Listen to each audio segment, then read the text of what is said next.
Assalamualaikum warahmatullahi wabarakatuh. Halo, saya Nela Alfaiza.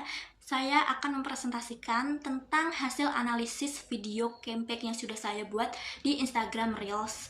Jadi aspek yang ingin saya presentasikan ada 3, meliputi aspek analisis SWOT, insight, dan evaluasi secara keseluruhan.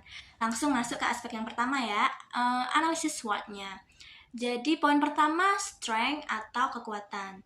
Jadi saya memiliki kekuatan karena video saya bersifat soft selling. Video saya berkonsep tentang vlog keseharian saya dalam menghadapi dunia digital. Lalu AI for Impact masuk secara perlahan di situ. Jadi penonton akan lebih nyaman dalam melihat atau menonton video yang saya buat.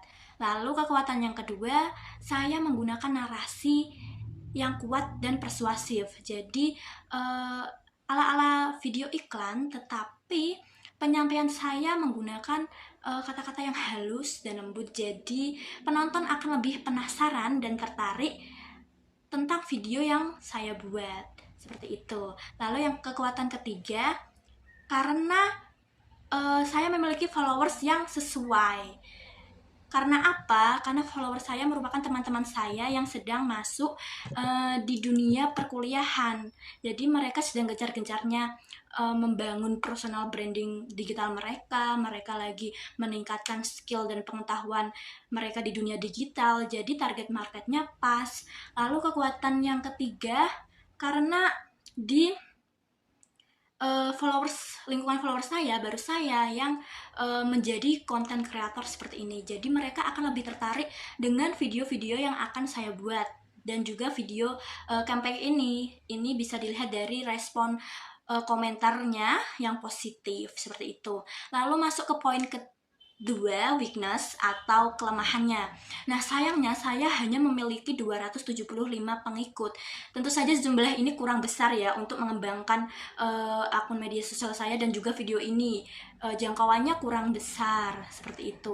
Lalu template video saya berupa vlog, tidak kekinian. Jadi video saya sulit muncul ke permukaan, seperti itu.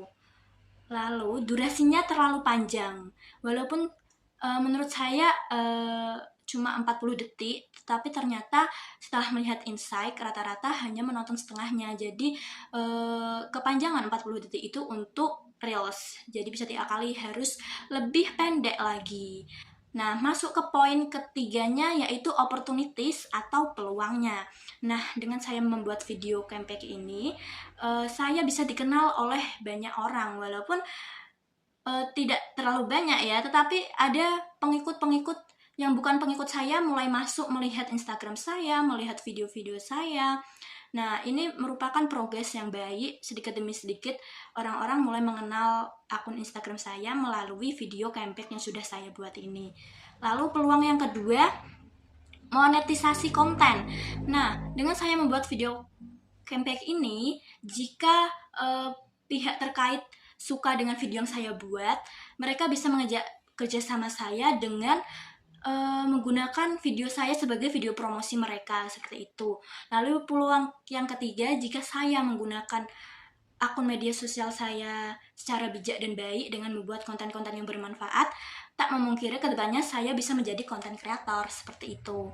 Lalu poin yang keempat, yaitu threats atau ancamannya. Yang pertama, tidak disukai orang. Nah, ini di luar kontrol kita. Walaupun video-video yang saya buat itu bersifat positif, bagus, tapi kita tidak bisa memungkiri akan ada orang yang tidak suka dengan kita.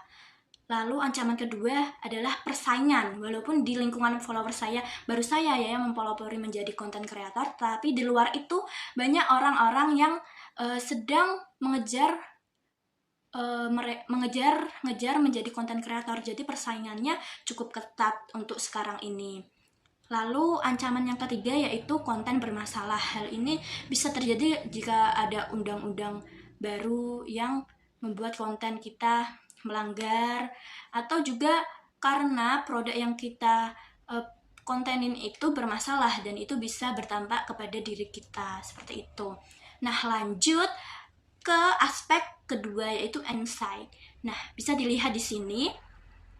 Walaupun tidak banyak, tetapi ini cukup bagus di Instagram saya ya, ada 444 pemutaran.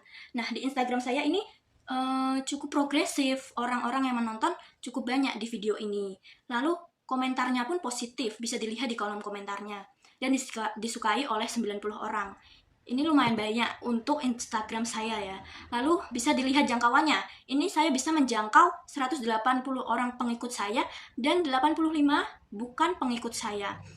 Dengan waktu tonton 2 jam 6 menit 18 detik dan waktu menonton rata-rata 17 detik, jadi hanya setengahnya. Jadi bisa diakali untuk kedepannya harus membuat video yang lebih singkat. Nah, retensi pemirsa ini bisa dilihat hanya 41%. Jadi lama-kelamaan orang itu tidak melihat video saya sampai selesai. Jadi harus memikirkan lagi durasinya seperti itu, atau juga konsepnya agar orang bisa bertahan melihat konten yang saya buat ini. Nah, masuk ke aspek yang ketiga, yaitu evaluasi. Nah, untuk kedepannya saya bisa membuat video dengan template-template atau konsep video yang sedang trending atau viral akhir-akhir ini, agar video yang saya buat itu juga bisa naik ke permukaan, seperti itu.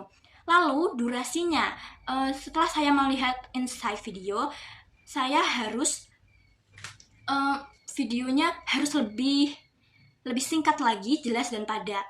Lalu selain itu bisa memanfaatkan fitur promosi di Instagram agar jangkauannya lebih luas lagi, audiensnya bisa menjangkau lebih luas lagi, seperti itu. Nah, yang terakhir bisa meningkatkan skill dan pengetahuan dalam bersosial media. Ini bisa kita dapat di AI for Impact, seperti itu. Sekian presentasi dari saya, semoga paham. Wassalamualaikum warahmatullahi wabarakatuh.